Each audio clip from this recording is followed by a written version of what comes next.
Now, as you may remember, last week I was invited to Brussels by Honda to check out their new bikes for 2003.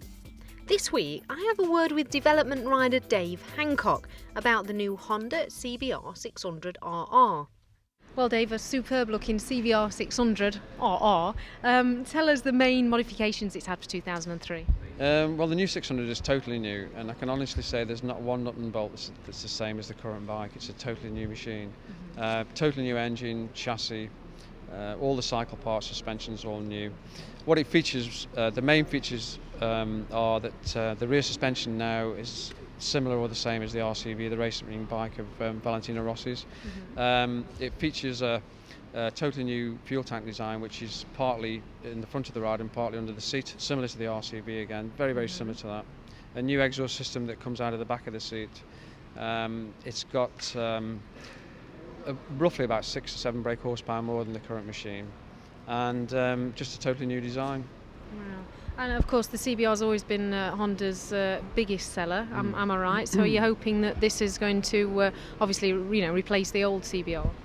Well, what we're going to do, it will do to a certain extent. We're going to continue with the CBR600F and then run with this CBR600RR. So you have two different machines really in the same sector, because there are a lot of people who still love the CBR600 for its dual capacity, and the girlfriends and wives prefer it. I think that's the thing. Yeah, it is. I mean, from a female point of view, I look at it and I think it looks very appealing to me. And it's not a heavy bike. Also, the seat height is relatively low. Yeah. So, do you think it's going to encourage more female riders as well? I think it will actually. Yeah, a lot of female riders have been asking for a long while for a smaller bike, and indeed the new 600 is quite a small bike to ride. So I think it will attract a lot more women or ladies to the market, really. There's strong competition, obviously, in the 600 class, isn't there? So how do you think it's going to fare against the likes of the R6? It's going to beat it, no problem at all.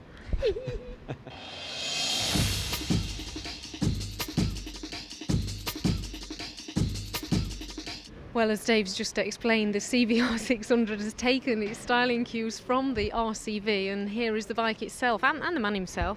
Right, tell us a bit more about the new V5 then, Dave.